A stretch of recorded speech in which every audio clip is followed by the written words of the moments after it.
బాబాయ్ ఇప్పుడు వైసీపీని అందరూ వేడుతున్నారు బాబాయ్, పెద్ద పెద్ద నాయకులంతా, ఎంపీలు, ఎమ్మెల్యేలు, చాలా మంది లీడర్లు జగన్ అంట ఉండి నమ్మక ద్రోహం చేసిపోతున్నారు బాబాయ్.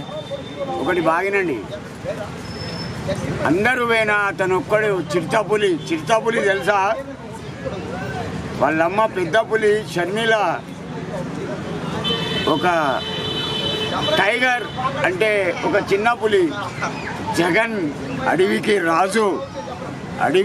రాజు గంధపు చెక్కలు నరుకుతాడు. పుష్ప 2, 3 తగ్గేదేలా అంటాడు, వేసి పడేస్తాడు. వాడు ఎవడైనా సరే అతన్ని తట్టుకునే ధైర్యం ఎవడుకుందిరా?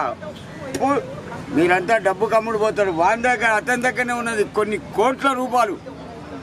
ఒక్క స్టీల్ ఫ్యాక్టరీ అమ్మితే చాలు ఎవరినైనా కొంటాడు. జగన్మోహన్ రెడ్డి కాదు బాబాయ్, అప్పుడు అధికారంలో ఉన్నప్పుడే పదవులు అనిపించిండ్రు, ఇవాళ కష్టాలు ఉన్నప్పుడు అందరూ వదిలేసిపోతున్నారు. పోనీ భయపడు, జగన్మోహన్ రెడ్డి భయపడు. వాళ్ళ చెల్లి అతను ఎదిరించిన ఒకటే అన్నాడు, నువ్వు నా కడుపులా నా తర్వాత మా అమ్మకు పుట్టిన చెల్లెవమ్మా షర్మిల, నువ్వేమన్నా నా చెల్లెవే. నెక్స్ట్ అంతేనా? ఈసారి జగన్ గెలుస్తాడంట పక్క.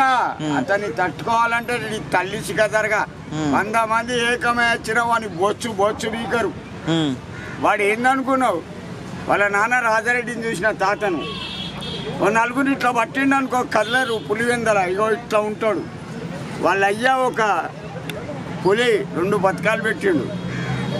108 ఆరోగ్యశ్రీ, దానివల్ల కొన్ని వేల మంది బతికిళ్ళు. అందులో నా భార్య ఒకలయ్యా. అందుకే నాకు కాంగ్రెస్ అంటే వీరాభిమాని. అందులో జగన్ అంటే ప్రాణం, జగన్ అంటే పిచ్చి ప్రాణం నాకు. నెక్స్ట్ కార్యకర్తలు ఇప్పుడు ధైర్యంగా ఉంటారంట బాబాయ్ అందరు పోతుంటే?